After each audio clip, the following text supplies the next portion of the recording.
Primeira carta de Pedro, capítulo 1, versículos 17 a 20. Está escrito: Ora, se invocais como Pai aquele que, sem acepção de pessoas, julga segundo as obras de cada um, portai-vos com temor durante o tempo da vossa peregrinação, sabendo que não foi mediante coisas corruptíveis, como prata ou ouro, que fostes resgatados do vosso fútil procedimento que vossos pais vos legaram, mas pelo precioso sangue, como de cordeiro sem defeito e sem mácula, o sangue de Cristo, conhecido com efeito antes da fundação do mundo, porém manifestado no fim dos tempos por amor de vós. Senhor, obrigado pela Tua palavra. Nós não somos dignos de ouvir a Tua voz, mas é por graça, por amor, por misericórdia, que o Senhor ainda nos traz a Tua presença para ministrar ao nosso coração. Nós reconhecemos, Pai, que não temos condição de entender os Teus mistérios, se o Senhor mesmo não nos revelar. Então vem agora sobre nós, dá-nos, Deus, entendimento daquilo que está escrito. Deus, dá-nos um ambiente tranquilo também, aqui nesse lugar, para os nossos irmãos que estão em casa, para que todos possam ouvir a Tua palavra, entender e assim praticá-la no seu dia a dia, para ter uma vida de qualidade, aquela vida abundante que o Senhor conquistou na cruz para nós. Deus, perdoa nossos pecados, abra o nosso entendimento e faça com que nada que seja do Senhor nessa noite venha se perder, mas que possa ficar guardado em nossos corações. É o que nós te pedimos em nome de Jesus. Amém e amém. Qual será o nosso legado? É sobre isso que eu quero conversar com a igreja nessa noite. Qual será o nosso legado? Nós dizemos, e com razão, que não trazemos nada para esse mundo. A Bíblia também diz isso. Nada trouxemos para esse mundo e nada levaremos dele. Mas tem uma coisa que a gente não pode esquecer: nós deixaremos algo aqui. Todos nós deixaremos alguma marca da nossa passagem pela existência nesse mundo. Esse é o nosso legado. Quando nós formos embora, o que será dito de nós? O que será lembrado de nós? Alguém perguntou assim uma vez: o que poderá ser escrito na sua sepultura? Qual seria um bom epitáfio para definir a nossa vida no momento em que nós estivermos partindo para morar na eternidade? E eu gostaria que a gente pensasse hoje aqui, à luz de alguns exemplos bíblicos, sobre qual será esse legado, essa herança que deixaremos para nossos filhos, para nossos netos, para a nossa igreja, para a nossa família, para os parentes e para os amigos. E eu percebo que há basicamente 3 tipos de legados que nós podemos deixar. O primeiro legado é o legado que o texto que nós lemos inicialmente diz: é um legado inútil. Pedro, escrevendo aqui à igreja, no verso 18, ele diz que nós fomos resgatados do fútil procedimento que nossos pais nos legaram.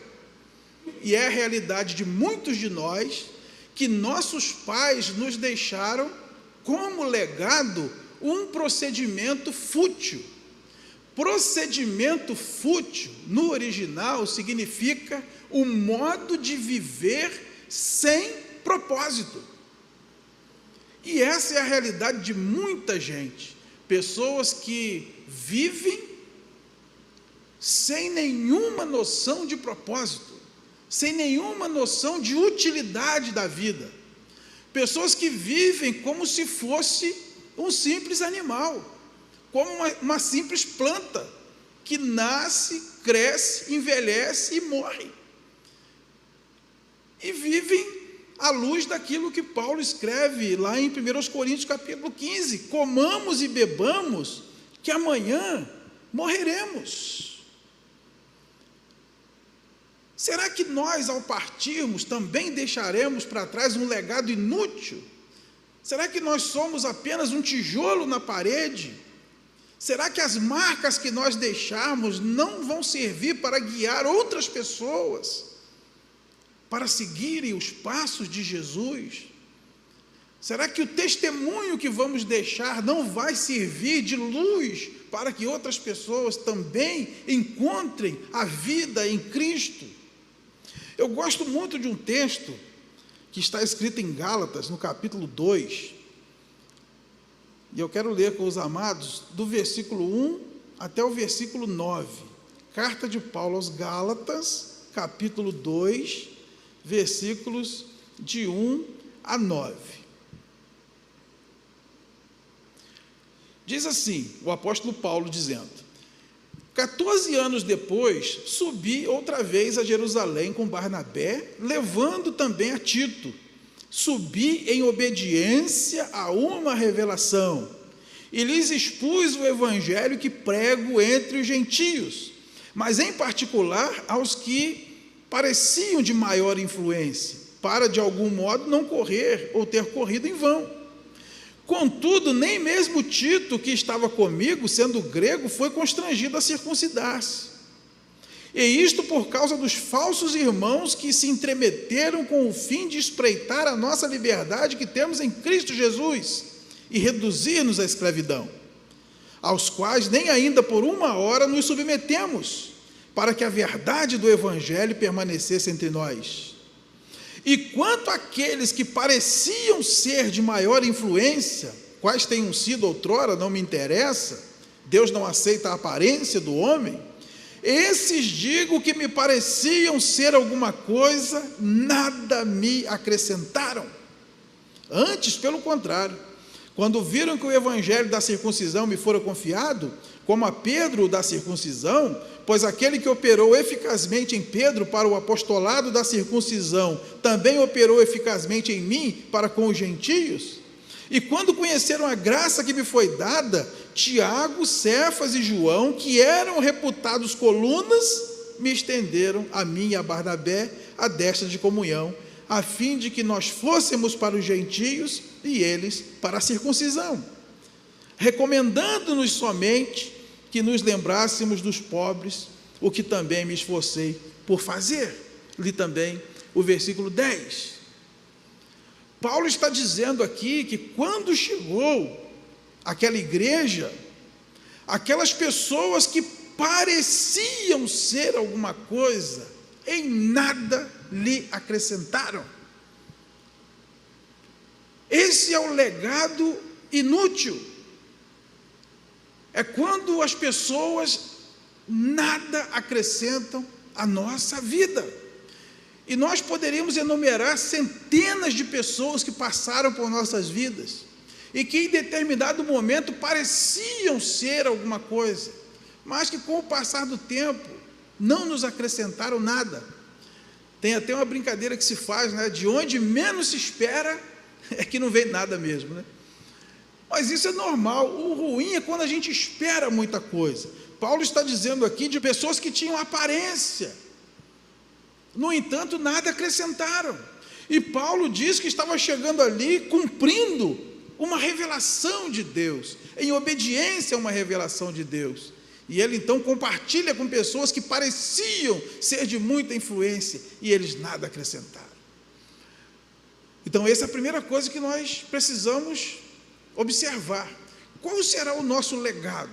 Será que será algo inútil? Será que as pessoas vão olhar para nós e vão dizer: convivi com fulano de tal X anos e ele nada me acrescentou? Nós que trabalhamos ali no ambiente de trabalho com aquela equipe de companheiros, nós que moramos naquela rua, né, com aquele monte de vizinhos, Nós que temos essa parentada toda, nós que congregamos aqui numa igreja, será que as pessoas vão dizer isso de nós um dia? Nada me acrescentou. Esse é o legado inútil. Legado é aquilo que a gente deixa quando a gente vai embora, não necessariamente com a morte.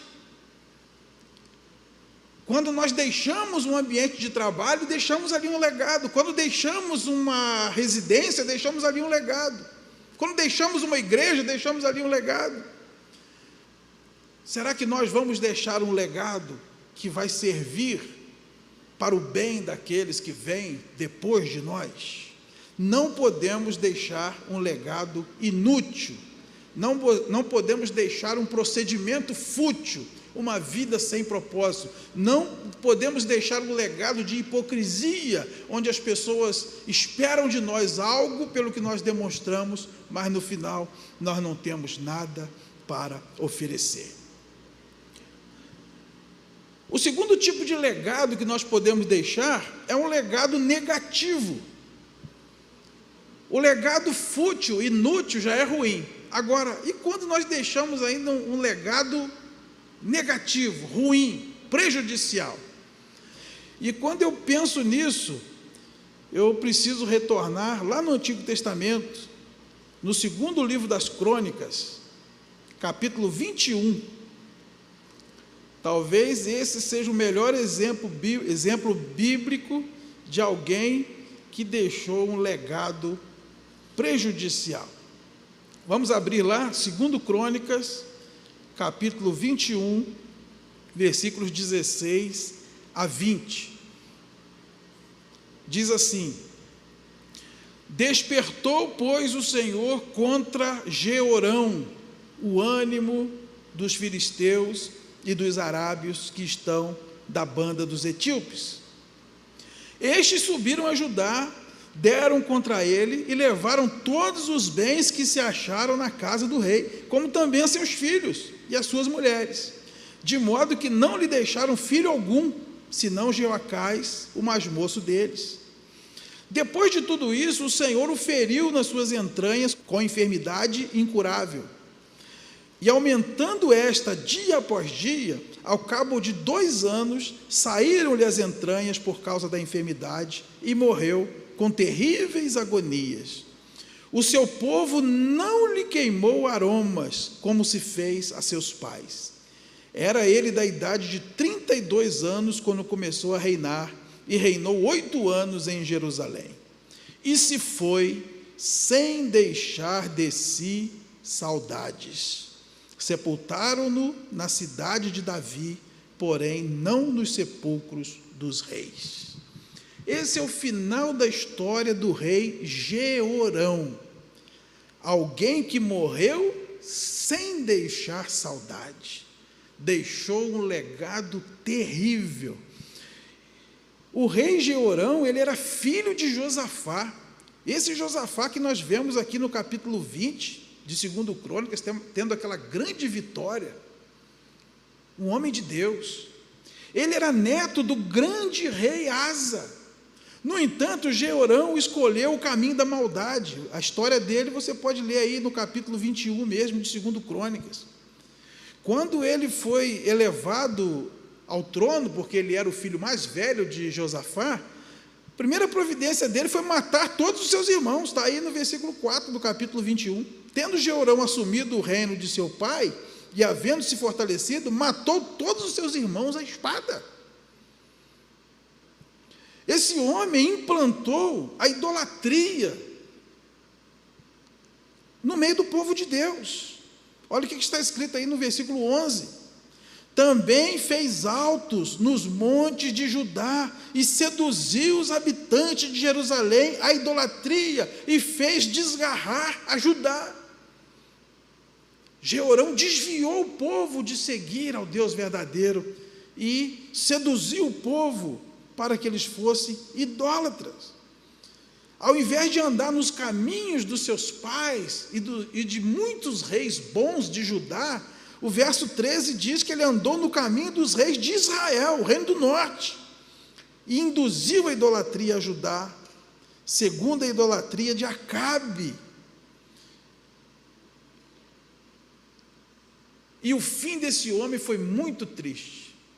Ele também perdeu seus filhos para o inimigo, você vai ver isso aí no verso 17, ele foi acometido por uma enfermidade terrível, ele ficou 2 anos minguando com aquela enfermidade, e no final a enfermidade o acometeu de tal maneira que as suas entranhas saíram para fora, e diz o texto que ele morreu com 40 anos de idade, e não deixou saudade, e nem foi sepultado com as honrarias de um rei, porque ele deixou um legado péssimo.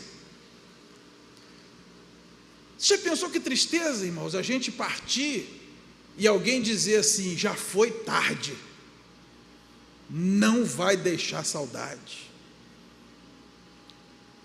E infelizmente a gente ouve isso muitas vezes, não é? Principalmente pela televisão, quando a gente ouve a notícia da morte de um bandido, de um corrupto, de alguém que é mau, aquelas pessoas que às vezes não têm o mesmo entendimento da Bíblia, né, e do amor de Deus por todos os seres humanos, muitos falam perto de nós, já foi tarde, menos um, graças a Deus, que queime no quinto dos infernos, porque é o legado que a pessoa deixa. O legado de Jeorão foi um legado de violência e de idolatria. Qual foi o resultado? Morreu sem deixar de si saudade. Já pensou você ser transferido do seu ambiente de trabalho para outro setor e os seus colegas dizerem, graças a Deus, já foi tarde, estamos livres daquela peste?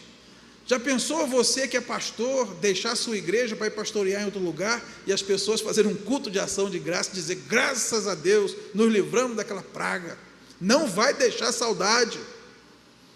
Já pensou um filho que sai de casa para trabalhar ou para casar e os pais dizem, graças a Deus, já foi tarde?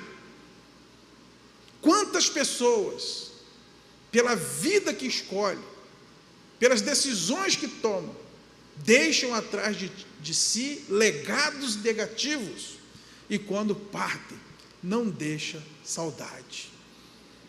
Qual será nosso legado? Não podemos deixar um legado inútil,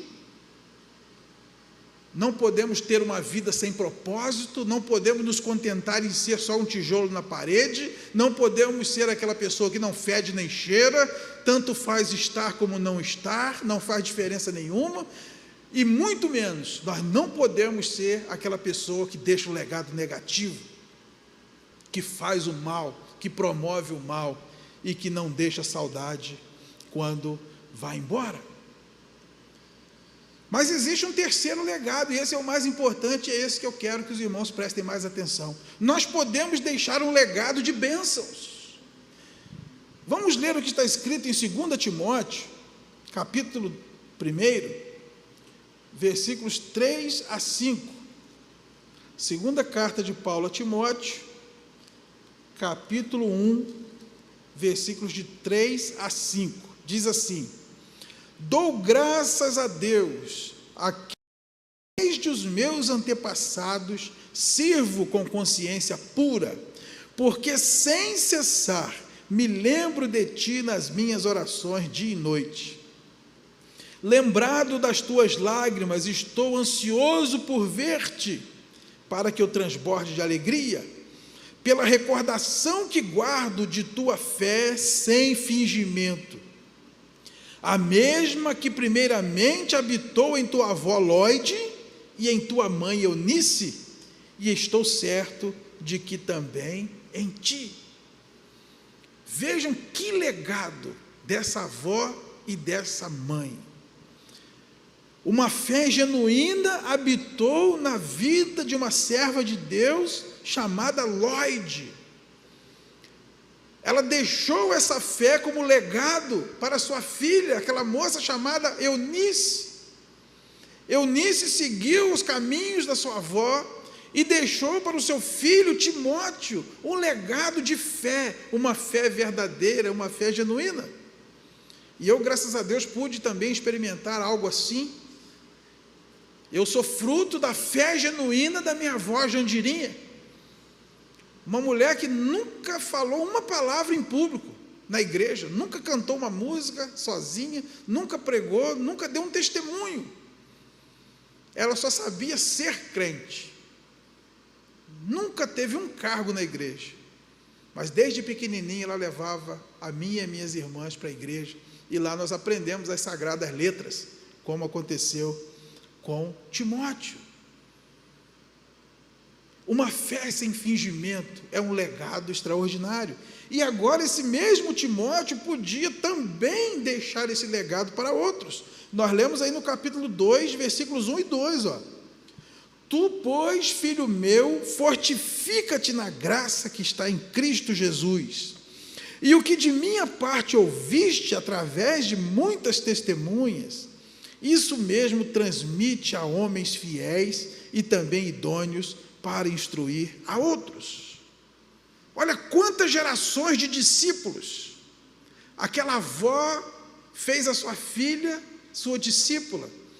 Aquela mãe fez do seu filho, neto daquela, seu discípulo. E agora Timóteo, que foi instruído pelo apóstolo Paulo, ele pode agora fazer outros discípulos, já ensinando esses outros discípulos para fazer outros discípulos. Olha quantas gerações de discípulos. E é tudo que nós precisamos ser nesse mundo, discípulos de Jesus. Discípulo é aquele que aprende com o mestre e vai se tornando igual ao mestre. Deus quer isso de nós, e esse é um legado espetacular que nós podemos deixar para a nossa família, para os nossos parentes, para os nossos amigos, para os nossos colegas de trabalho, para os nossos vizinhos, para a nossa igreja. Uma fé sem fingimento, uma fé genuína, um legado de bênção que ultrapassa gerações. E eu não posso falar disso sem passar algumas páginas da nossa Bíblia, até chegar em Hebreus, no capítulo 11, versículo 4. Hebreus, capítulo 11, versículo 4, fala de Abel. Pela fé, Abel ofereceu a Deus mais excelente sacrifício do que Caim, pelo qual obteve testemunho de ser justo, tendo a aprovação de Deus quanto às suas ofertas. Por meio dela, também, mesmo depois de morto, ainda fala. Irmãos, a fé de Abel ainda fala conosco, o seu testemunho fala conosco, a sua vida com Deus fala conosco. Esse é um legado que nós precisamos deixar. O que as pessoas vão dizer diante do nosso túmulo? O que as pessoas dirão de nós quando nós sairmos do lugar onde nós estamos? Será que nós temos uma fé capaz de dar testemunho, mesmo depois que nós morrermos? A fé de Abel era uma fé genuína. Nós podemos ler a história de Abel lá em Gênesis, no capítulo 4, versículo de 1 a 5. Abel e seu irmão Caim trouxeram ofertas para Deus. Abel era criador de ovelhas, e ele trouxe do seu rebanho uma oferta para o Senhor. Caim era agricultor e trouxe dos frutos da terra também uma oferta para o Senhor. Só que a Bíblia diz que Deus se agradou de Abel e da sua oferta, ao passo que de Caim ele não se agradou, e consequentemente não se agradou de sua oferta. A história de Caim e Abel ensina para nós que Deus primeiro vê a pessoa para depois ver a oferta. Se Abel trouxesse as frutas e Caim trouxesse o carneiro, Deus ia aceitar a oferta de Abel do mesmo jeito, porque o texto é claro. Deus se agradou, não foi da oferta, Deus se agradou da pessoa. Deus se agradou de Abel e da sua oferta. De Caim, não se agradou de sua oferta. Não importa a oferta, importa a pessoa do ofertante. Essa é uma fé verdadeira, essa é uma fé sem fingimento, essa é uma fé que ultrapassa gerações, essa é uma fé que deixa um legado de bênçãos, uma fé que mesmo depois que estivermos mortos, ela ainda fala. Nós precisamos ter um legado que deixe um testemunho da nossa fé. Quando nossos filhos saírem de casa, estiverem morando longe, forem independentes financeiramente, eles continuarão crendo em Deus por causa do legado da nossa fé? Quando nós formos transferidos pelo trabalho para outro setor, os nossos colegas crentes continuarão sendo crentes, mesmo a gente não estando mais ali? Quando aqueles vizinhos que reuniam na nossa casa para fazer culto, quando nós nos mudarmos daquela rua, eles continuarão sendo crentes? Será que a nossa fé continuará falando mesmo na nossa ausência? Esse é o legado que nós precisamos buscar, um legado de bênção, um legado que vai fazer diferença na vida das pessoas. Não podemos deixar um legado inútil, não podemos deixar um legado prejudicial, nós precisamos deixar um legado abençoador. E não adianta, irmãos, todos nós deixaremos algum legado. Todos nós. Que tipo de legado nós vamos deixar depois que nós partirmos? Quando formos embora desse mundo, não levaremos nada conosco, mas certamente deixaremos muita coisa para trás. Uma fé verdadeira, um testemunho verdadeiro, uma vida cristã verdadeira, é o melhor legado que nós podemos deixar, para que assim, mesmo não estando mais nós presentes em corpo, mas certamente o nosso testemunho, como foi com Abel, ainda falará e será eficaz para tocar na vida dos nossos queridos, nossos filhos, nossos parentes, nossos amigos, nossos irmãos. E a nossa memória, o exemplo de fé, vai fazer diferença na vida de muita gente.